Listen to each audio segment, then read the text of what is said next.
Hello, comment trouver sa moitié? Comment rencontrer l'amour? Comment rencontrer son âme sœur gay? Comment rencontrer sa moitié? Voilà, c'est le thème qu'on va traiter aujourd'hui. Je vais te proposer 7 points pour te permettre d'aller sur le chemin de la rencontre amoureuse, de rencontrer quelqu'un, un homme, une femme qui vraiment te plaît, quelqu'un avec qui tu as envie de te lever le matin, de construire à deux, quelqu'un avec qui tu as envie de partager des moments forts de vie. Et pourquoi pas te marier avec cette personne, vieillir et mourir à deux. Voilà, bon, ça fait un peu conte de fées, mais nous sommes nombreux, en tout cas, vous êtes nombreux à me partager ce désir de vivre une histoire d'amour. Donc, on va voir ça ensemble dans cet épisode. Tu vois, juste avant, j'ai mon ordi à côté de moi, j'ai mes notes dessus, ça me permet de gagner du temps, comme ça, je n'ai pas à imprimer un document et voilà. Et de mettre sur la caméra pour avoir mes mots-clés. Comme ça, du coup, je peux vraiment être efficace dans mon épisode, dans le tournage. Donc, bienvenue sur le podcast gay homoheureux.fr. Je suis David, je suis mentor, coach de gay, coach de vie, pardon, gay. Et mon métier, c'est d'aider les personnes LGBT à s'épanouir dans leur vie privée comme dans leur vie professionnelle, à kiffer la life, à être vraiment assumés, heureux dans leur homosexualité, etc. Et donc, je publie pour ça un podcast que tu peux retrouver sur homoheureux.fr, sur toutes les plateformes de podcast, Apple Podcast, Google, Deezer, Spotify, etc. et sur YouTube. Et puis aussi, je te propose des ateliers, des guides, justement pour aller plus loin, des sortes de plans d'action pour œuvrer dans ton développement personnel. Et tu retrouves tout ça sur homoheureux.fr. Bien sûr, tu te sens libre de me poser tes questions dans les commentaires en dessous, on en interagira ensemble. Et d'ailleurs, il y a aussi, je fais des événements Zoom privés, en ligne, dans lesquels on se rencontre et on peut discuter, de sortes de sessions de coaching en live, dans lesquelles on peut vraiment avancer sur les différentes problématiques. Alors, rencontrer sa moitié, rencontrer son âme sœur. Il y a plein de choses qui se rencontrent là-dedans, plein de fausses idées, d'histoires que la société nous raconte, et puis de problèmes personnels. Voilà, et tout ça, ça fait un cocktail. Bon. Alors déjà, le coup de foudre, effectivement, il existe, mais j'ai envie de te dire tout de suite, ne l'attends pas. Okay, il y a plein d'autres choses à faire avant d'attendre le coup de foudre. Bien sûr, c'est plus ou moins facile, difficile, évident ou pas, en fonction de notre background, notre histoire et tout, de rencontrer l'amour. Bon. Mais grosso modo, premier point que j'ai envie de te dire, le pire, selon moi, c'est de renoncer à l'amour. Et ça, c'est quelque chose que je vois vraiment, mais ultra fréquemment. Les gens qui vivent plein de déceptions amoureuses ou de rencontres, bon voilà, ils en ont marre des applications, tout un tas de trucs comme ça, et ils disent bon c'est fini, moi c'est fini, plus d'histoire amoureuse, je fais la même chose, ça se finit toujours de la même manière, blablabla. Ne renonce pas à l'amour, c'est ce qu'il y a de plus beau dans la vie, c'est l'amour. La deuxième chose la plus belle dans la vie, c'est la contribution, c'est-à-dire aider quelqu'un et se faire aider, recevoir de l'aide. Ça, c'est la contribution. Pour moi, c'est deux valeurs. Il y a une punaise qui est derrière là. C'est l'amour et la contribution. C'est vraiment les deux choses les plus importantes. Donc, pour moi, ne renonce pas à l'amour. Par contre, à ne pas confondre avec le lâcher-prise. Parce qu'évidemment, si je suis toujours dans l'attente de voir l'amour en compagnie, pareil, ça crée une tension et ça va être compliqué pour que ça se passe bien l'histoire en fait. Okay, donc, renoncer à l'amour, c'est renoncer, de toute façon, je ne rencontrerai jamais personne. Et il y a lâcher prise, ok, je suis disposé à rencontrer l'amour, et en même temps, je me donne l'espace, le temps de faire ces rencontres, de vivre les rencontres qui se présentent à moi.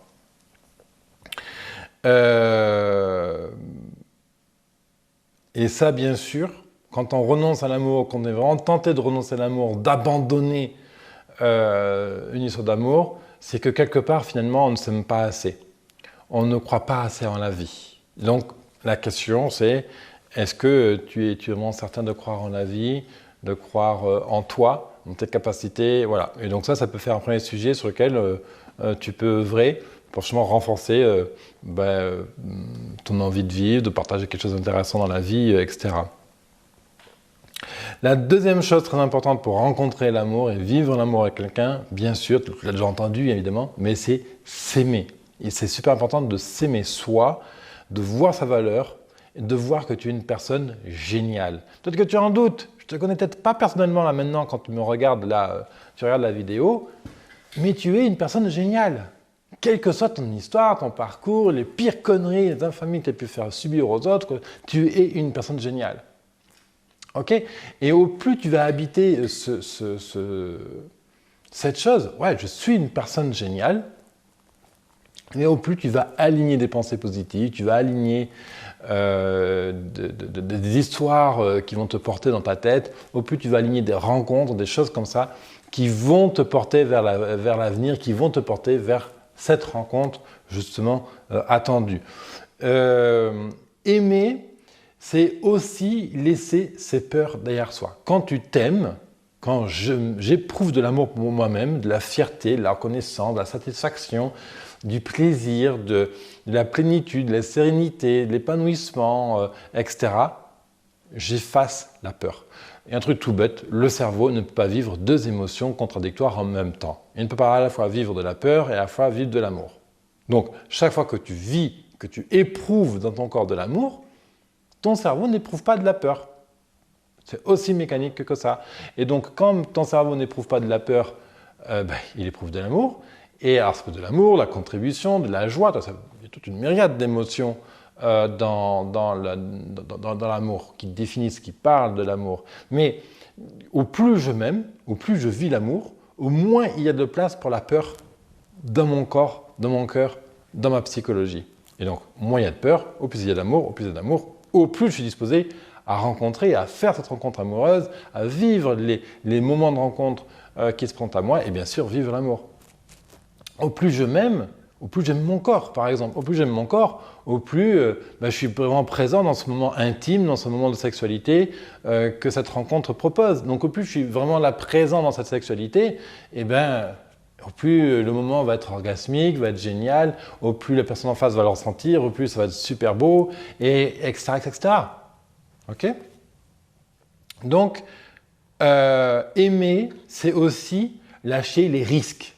Lâcher d'être déçu, d'être blessé. Et oui, parce que vivre une histoire d'amour, une histoire d'amour, c'est un peu quelque part comme faire une omelette. Bon, pour faire une omelette, tu es un peu obligé de casser des œufs, quoi. Je veux dire, c'est compliqué sans, quoi.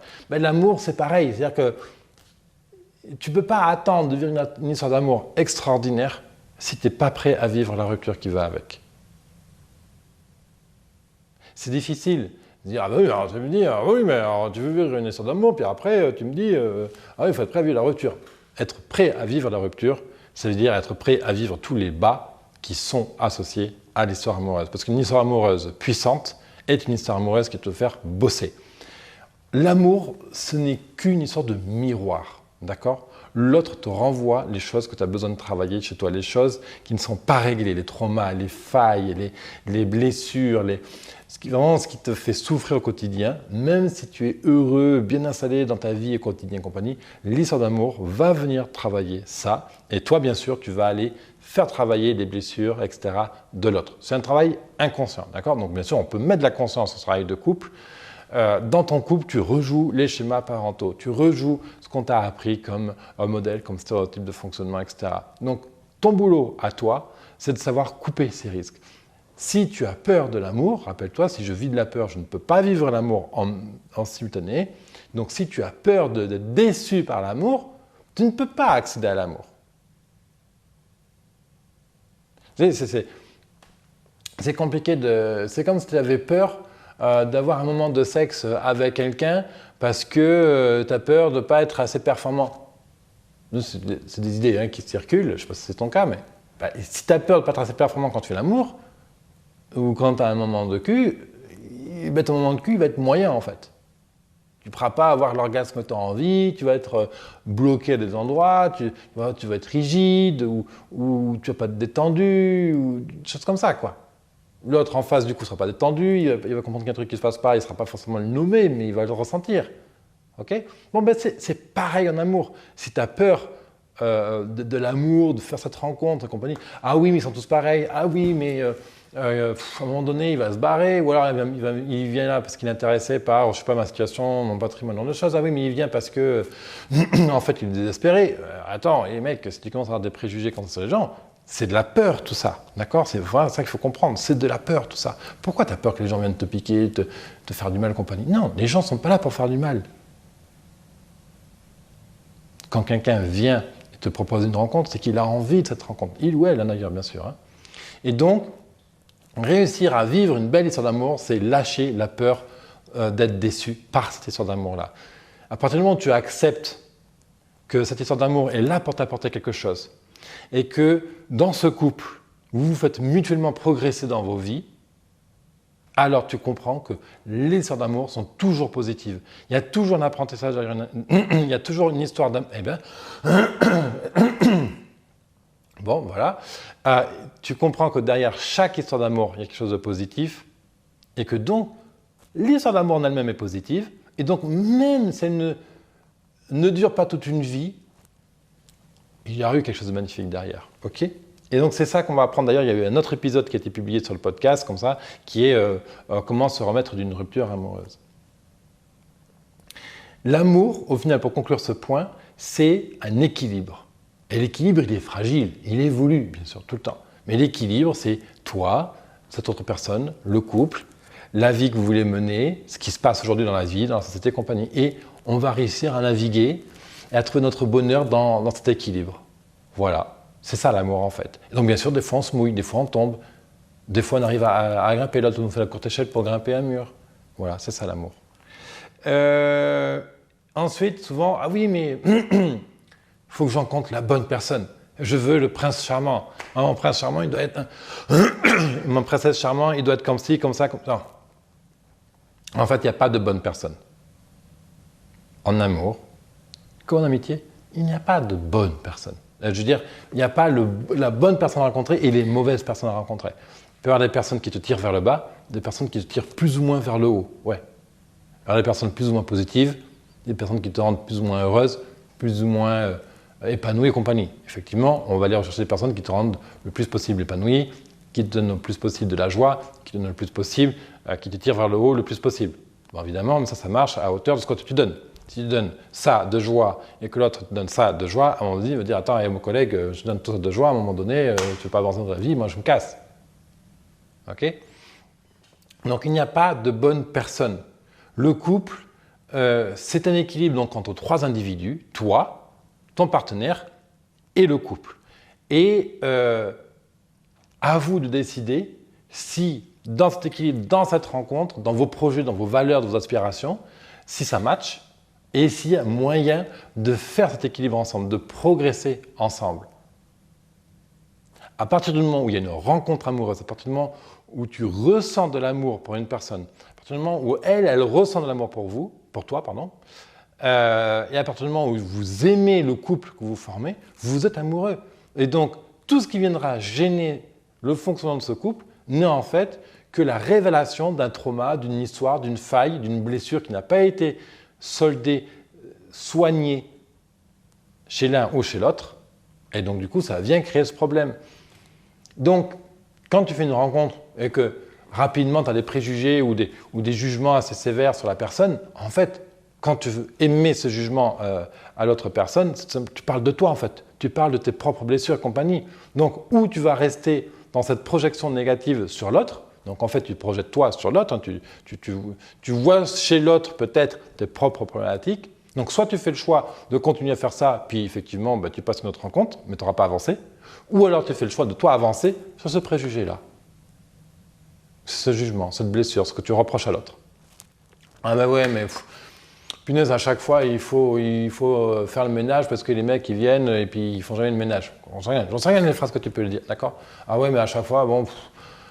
Est-ce que tu as exprimé ton souhait de faire le ménage? Est-ce que tu lui as demandé de débarrasser la table?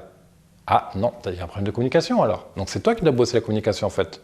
Peut-être que lui, effectivement, peut-être objectivement, de l'extérieur, il ne fait jamais le ménage. Mais si toi, tu ne lui demandes pas, il ne peut pas le deviner. Oui, mais enfin, c'est comme évident. Et pour toi, c'est évident.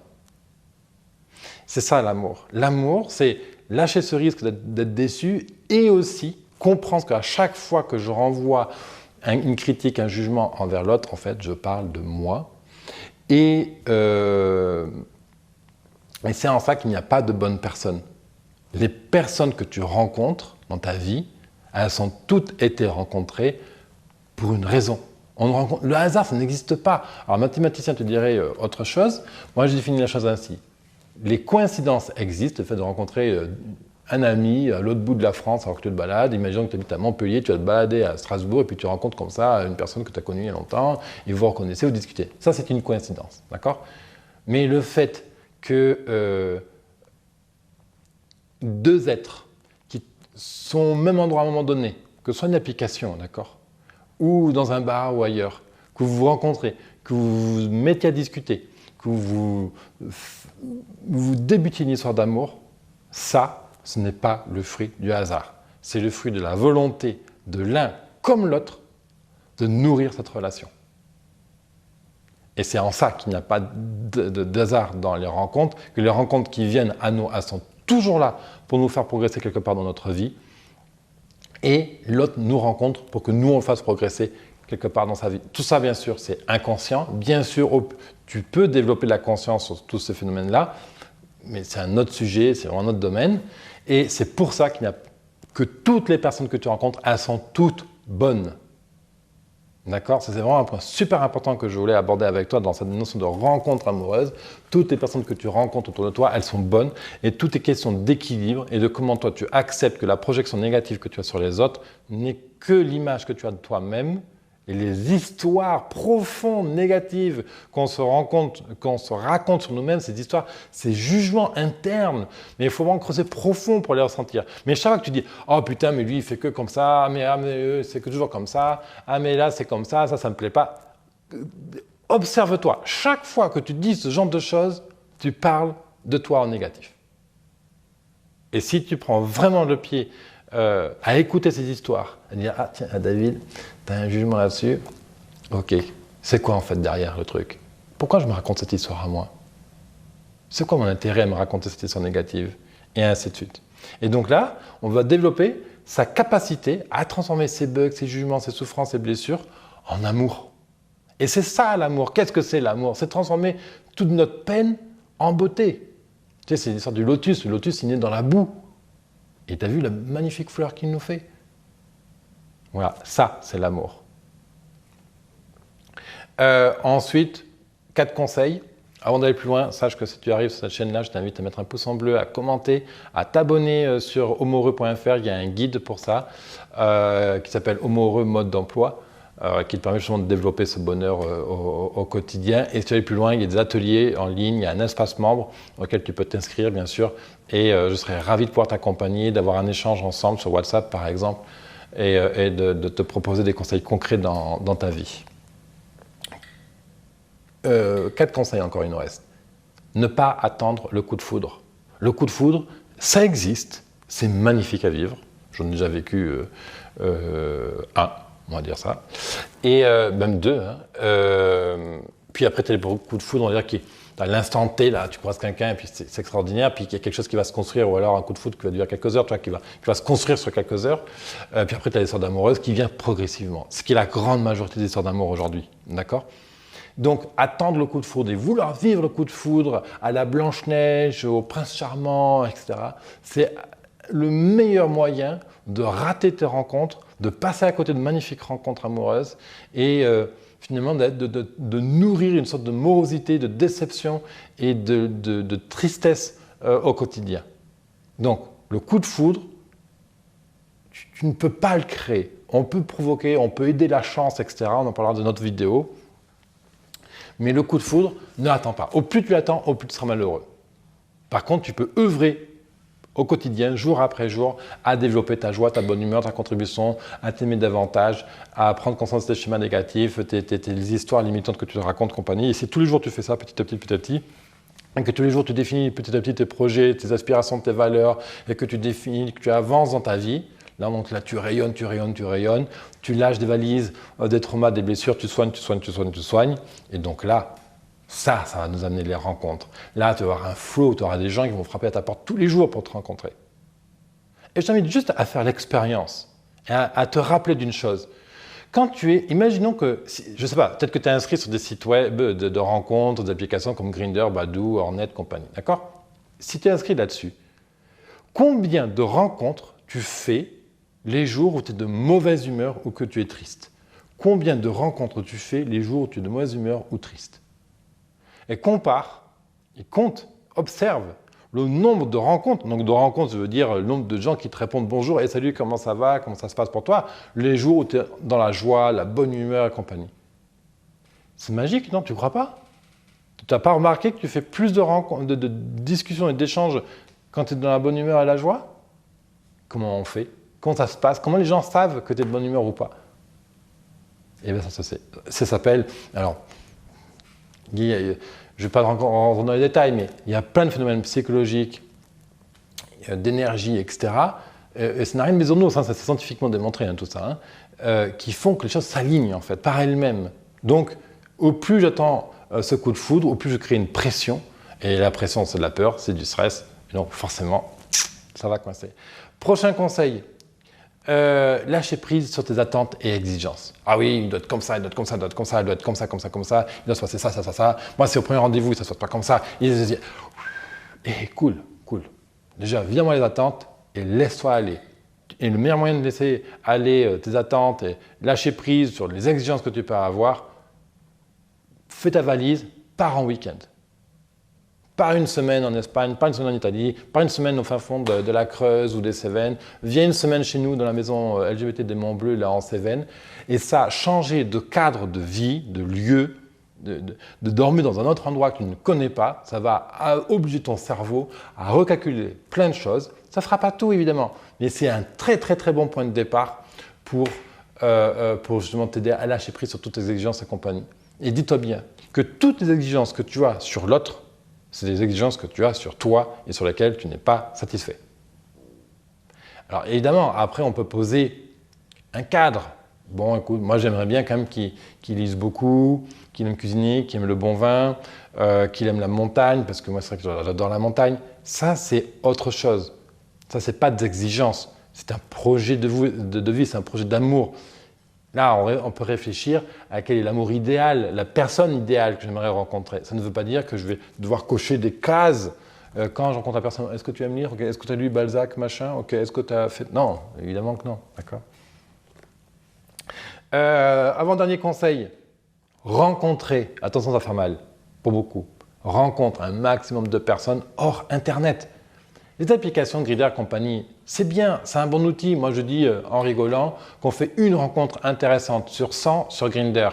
Honnêtement, mon compagnon actuel Francisco et mon ex, je les ai rencontrés sur Grindr, d'accord? Mon ex, j'ai vécu 5 ans avec lui, et Francisco, ça fait 2 ans que nous sommes ensemble au moment où j'enregistre la vidéo. Bon, donc on peut faire des belles rencontres d'amour sur Grindr, mais il faut engager 100 conversations pour faire une rencontre puisse être valable. Évidemment, ce n'est pas scientifique, c'est une image, il faut brasser beaucoup de monde, d'accord? Et au plus aussi tu brasses du monde, donc, si je vais brasser du monde, allez, on va faire rencontre, allez hop, arrêtez le même festival, 500 personnes d'un coup, oh. Non, évidemment, on va faire des rencontres de qualité, ou plus ou moins de qualité, tu vois, mais rencontrer des gens et dire « Hey, salut, comment ça va? Hey, how are you? How are you? Hey, to the bane ?» Voilà, tu vois. Et c'est de rencontrer des gens, d'ouvrir des discussions, partager une bière ou pas, balader, marcher, faire des courses, aller donner un sac de légumes à la voisine parce qu'elle en a besoin, aller participer au banquet des voisins s'il y en a dans ta rue, à une association, contribuer à quelqu'un, des projets, voilà, des projets, des rencontres amicales, professionnelles, personnelles et tout, rencontrer les amis des uns et des autres, demander à tes amis qui ont un grand cercle d'amis, vous ne faites pas des repas une fois, là, ça ne vous dirait pas de faire un repas, rencontre du monde, provoque la rencontre. Ça, c'est le meilleur moyen de te faire progresser sur tous les thèmes qu'on a abordés dans cette vidéo et de rencontrer des personnes, mais potentiellement des gens là-dedans qui vont te plaire. Et puis, le bouche à oreille, etc., va faire que ça va t'amener les rencontres magnifiques que tu as envie de vivre. Et dernier conseil, évidemment, c'est être dans la joie. Pour boucler avec le début, je te dis que le cerveau ne peut vivre qu'une émotion positive à la fois, qu'une émotion en même temps, il ne peut pas vivre 2 émotions contradictoires. Il ne peut pas vivre la peur et l'amour. La joie, c'est de l'amour, d'accord? Donc, quand tu es dans la joie, tu rayonnes la joie, tu es un soleil, tu es irradieux, tu es radieux, pardon, tu irradies l'environnement qui est autour de toi. Et ça se travaille évidemment. Tu sais que d'un point de vue scientifique, on mesure l'aura aujourd'hui. Donc l'aura aujourd'hui, ce qu'on appelle l'aura dans le langage commun, en fait, ce sont des champs magnétiques que le corps humain émet. Et on a validé qu'au plus la personne avait un champ magnétique puissant, au plus elle avait un mental fort, elle était dans l'amour, la contribution et des choses comme ça. Je synthétise, d'accord? Donc, réalise tes rêves. C'est quoi tes projets? C'est quoi tes plus beaux rêves, tes plus beaux projets que tu as envie de faire? Qu'est-ce que tu as toujours rêvé et jamais osé faire? Fais-le, fais ce putain de truc. Tu as toujours osé sauter d'un avion en parachute? Vas-y. Ah, ça coûte 500 balles, tu n'as pas encore les thunes. Démerde-toi pour faire 3 boulots d'à côté, vends un truc qui ne sert à rien dans ta maison. Fais-moi ce saut en parachute. Tu as toujours rêvé d'aller au Brésil? Casse-toi au Brésil. T'as toujours, là, tu fais un métier qui te pourrit la vie, tu n'aimes pas, et tu as toujours voulu être, je sais pas moi, fleuriste. Allez, j'en sais rien, tu as dit au hasard. Démerde-toi pour dans les 6 mois, tu seras fleuriste. Évidemment, c'est facile, David, tu dis ça comme ça et tout. Les projets, c'est vous qui vous les mettez en main.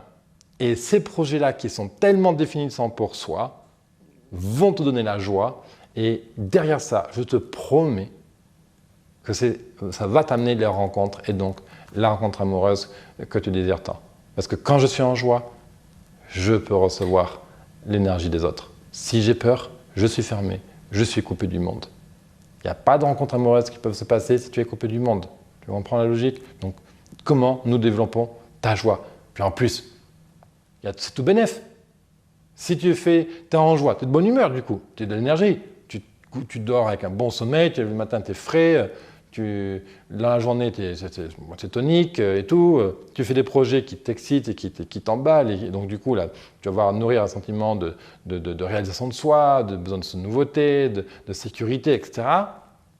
Et en plus, si tu amènes des rencontres joviales, géniales, tu partages et tout, bah, c'est super. Puis en plus, là-dedans, tu rencontres l'amour. Tu as tout à y gagner en fait, tu vois l'idée? Voilà ce que je vais te partager. Et au final, la clé derrière tout ça, c'est le mouvement. Donc tout ce que je t'ai dit, c'est toujours mettre en place un mouvement. Prendre un conseil, un point, un truc, et le mettre en œuvre, bouger du mouvement. Et c'est le mouvement qui, au fur et à mesure, va t'entraîner vers quelque chose d'avantage positif. Voilà. Si tu as aimé cette vidéo, un like, commente, pose tes questions, je serai là pour y répondre. Je te rappelle qu'il y a le guide en ligne, Homo Heureux, mode d'emploi. Tu cliques sur homoheureux.fr et tu vas pouvoir me retrouver. Et je vous invite aussi à mettre des témoignages sur Apple Podcasts, Google Podcasts, Spotify, Deezer, etc. sur la plateforme que tu m'écoutes parce que ça m'aide à être plus connu. Voilà, merci. Et donc, du coup, être connu, c'est pas important, mais à partager les conseils qui sont diffusés sur Homo Heureux. Voilà, allez, merci à toi, bonne journée, bye bye.